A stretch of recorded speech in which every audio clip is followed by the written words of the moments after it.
Portrait of a lady. Portrait means चित्रण, lady एक महिला का। तो अनुवाद इसका यदि हम देखें तो है एक महिला का चित्रण। As you can make out from the title, this is called title, शीर्षक. As you can make out from the title, the story that we are going to study is about a lady, an old lady. And the story about this old lady is being told by lady's grandson, right? ये जो कहानी है, इस महिला के बारे में कहानी कौन बता रहा है? Grandson.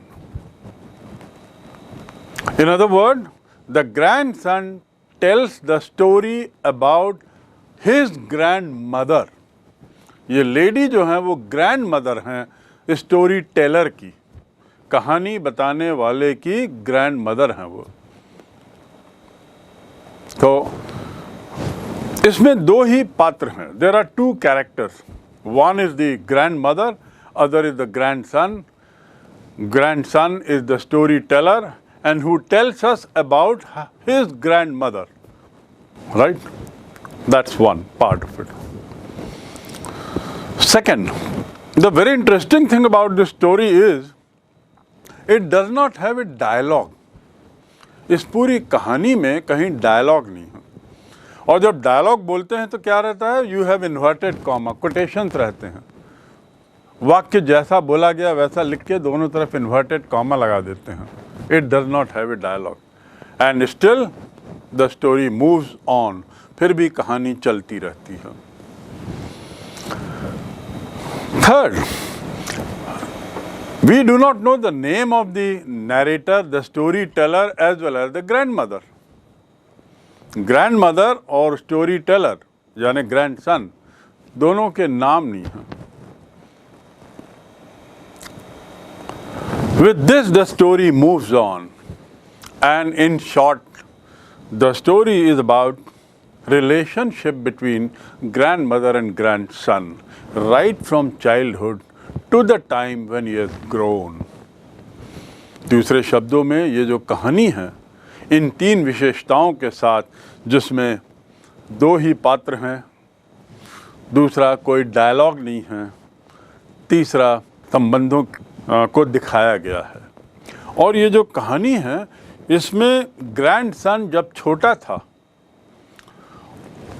तब से लेकर वह जब विश्वविद्यालय से पढ़ के आता है और उसके बाद बाहर से नौकरी करके भी जब आता है 5 साल बाद, इतना बड़ा जो काल है, जो समझ लीजिए लगभग 20 साल का काल होगा, 20-25 साल के घटनाक्रम को एक छोटी सी कहानी के रूप में पिरो दिया है।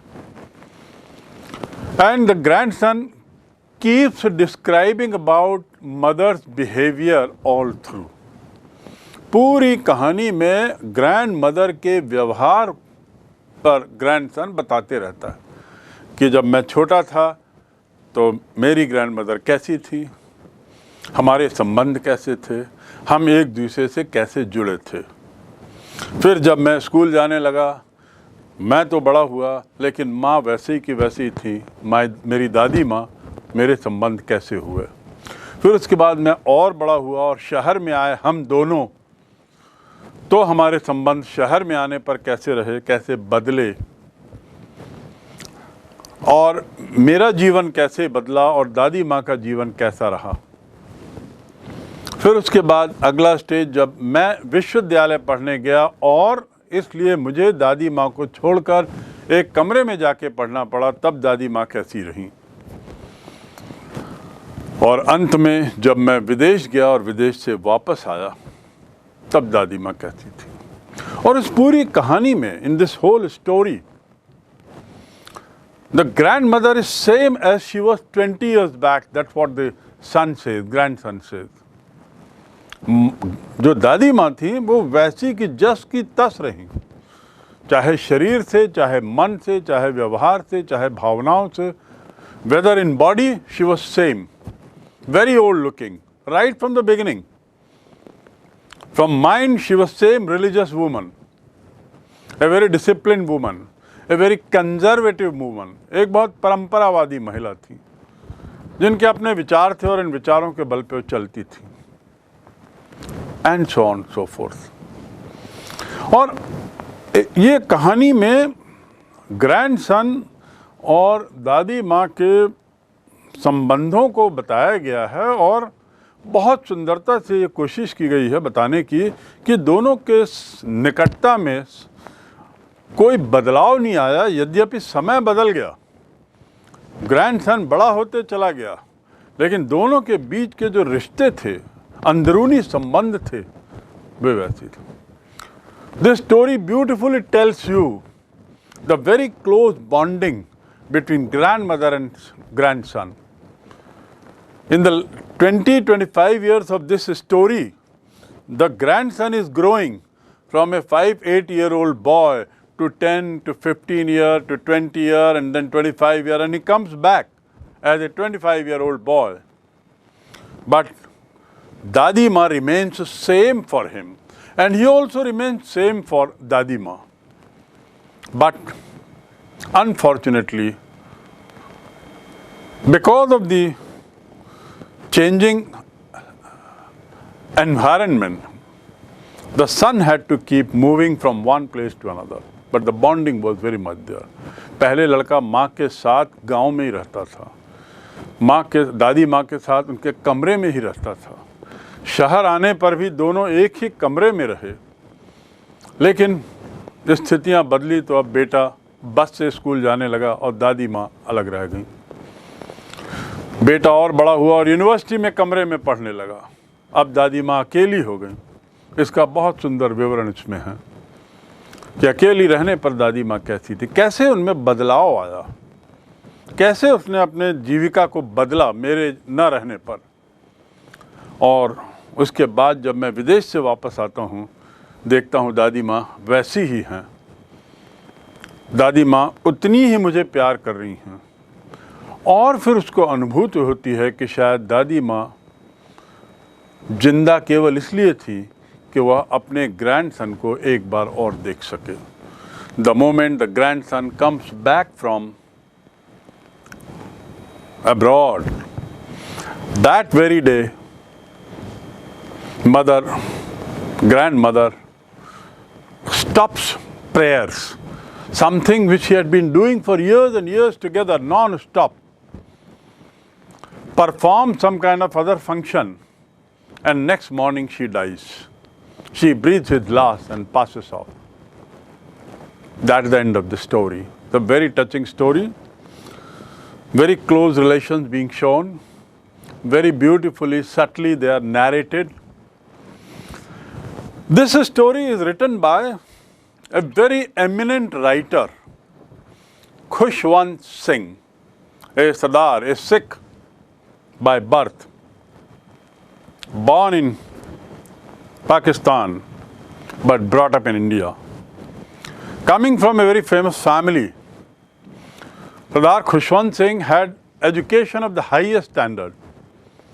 इनके जो पिताजी थे बहुत नामी आर्किटेक्ट थे और दिल्ली के कुछ क्षेत्रों को बनाने का श्रेय इनको जाता है. उसकी डिज़ाइन, तत्कालीन दिल्ली, ब्रिटिश काल की दिल्ली को कुछ डिज़ाइन करने में इनके पिताजी का भी रोल था. और इसीलिए दिल्ली के एक क्षेत्र को सुजान सिंह पार्क आज भी कहते हैं. उन्हीं का लड़का खुशवंत सिंह. इसकी पढ़ाई मॉडर्न स्कूल दिल्ली में हुई, फिर सेंट स्टीफेंस कॉलेज दिल्ली में पढ़े और उसके बाद फिर लंदन चलेगा. लंदन में बेस्ट ऑफ द कॉलेजेस में उनका एजुकेशन हुआ और वहाँ से उन्होंने बार एट लॉ किया इनर टेम्पल से. Inner Temple is considered to be the best legal institution in the world in those days. वहाँ से उन्होंने बार एट लॉ किया, यानी LLB की डिग्री पाई. और उसके बाद सरदार खुशवंत सिंह फिर नौकरी पेशे में आ गए. 1951 में ऑल इंडिया रेडियो, 1956 में यूनेस्को, 1956 में यूनेस्को और आदि आदि। और समय के साथ साथ इनकी दूसरी क्वालिटीज़ भी डेवलप हुई। He became a very good journalist, very good writer, very good poet, had a great sense of humor. He was an IFS. याद रखेंगे कि वो इंडियन फॉरेन सर्विस में उनका चयन हुआ था, वहाँ से उनकी करियर की शुरुआत हुई थी। He was such a brilliant person, academically very sound. और जो ऐसे कॉलेजेस में पढ़ा है निश्चित रूप से उसका एकेडमिक बैकग्राउंड बहुत साउंड होगा। But ultimately he became famous as a writer. और राइटर के पहले वो जर्नलिस्ट थे, देश की कई नामी पत्रिकाओं में के मुख्य संपादक भी थे। He was editor of many of the famous magazines of India in his time and ultimately he became very famous as a writer. 1974 में उन्हें पद्म भूषण से नवाजा गया भारत सरकार के द्वारा और 2007 में पद्म विभूषण से नवाजा गया। मैं दोहरा दूं, 1974 पद्म भूषण और 2007 में पद्म विभूषण। इनका जो वार्धक्य था, बड़प्पन था, वह बड़ा ही रिच था। इनकी डेथ 99 वर्ष की उम्र में हुई। He died at the age of 99 years. He could not complete unfortunately his 100th year. पर जब तक वो रहे, he always remained in the news. हमेशा वो खबरों में रहते थे। Because kind of articles he would write, kind of stories he would write were very famous.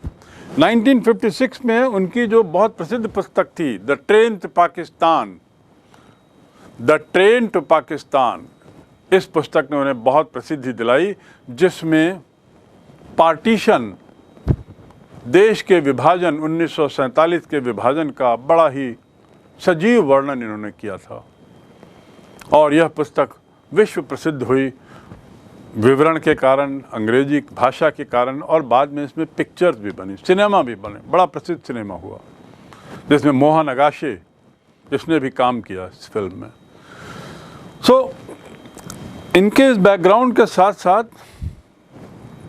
ये स्पष्ट है कि he must have been a very eminent personality, a diplomat, a politician also, member of Rajya Sabha के सदस्य भी रहे 6 साल, a politician, a journalist, a writer, an eminent poet, and different field, editor of the magazine and so on. इन्होंने बहुत सारी जो पुस्तकें और अपने आर्टिकल्स लिखे हैं, वे बेसिकली अपने विट के कारण और सेंस ऑफ ह्यूमर के कारण बड़े प्रसिद्ध हुए। किसके कारण? विट यानी व्यंग, जिसमें कटाक्ष, विट यानी कटाक्ष। तो विट और ह्यूमर के कारण इनके बहुत सी राइटिंग बहुत प्रसिद्ध हुई। The jokes of Khushwant Singh एक दूसरे तरह की पुस्तकें थी जो खुशवंत सिंह ने कई वॉल्यूम्स उस पर लिखे।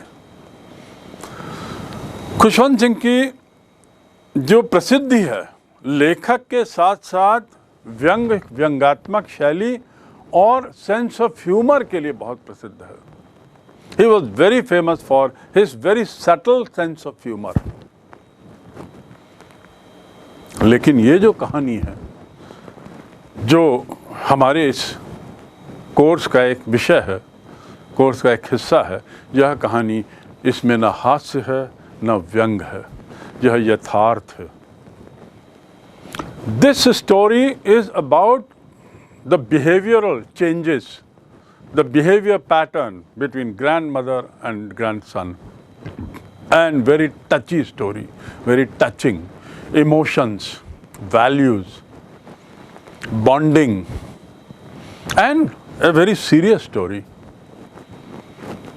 ending abruptly, suddenly, unlike Khushwant Singh's name and fame. लेकिन इस कहानी ने भी खुशवंत सिंह को बहुत प्रसिद्धि दी।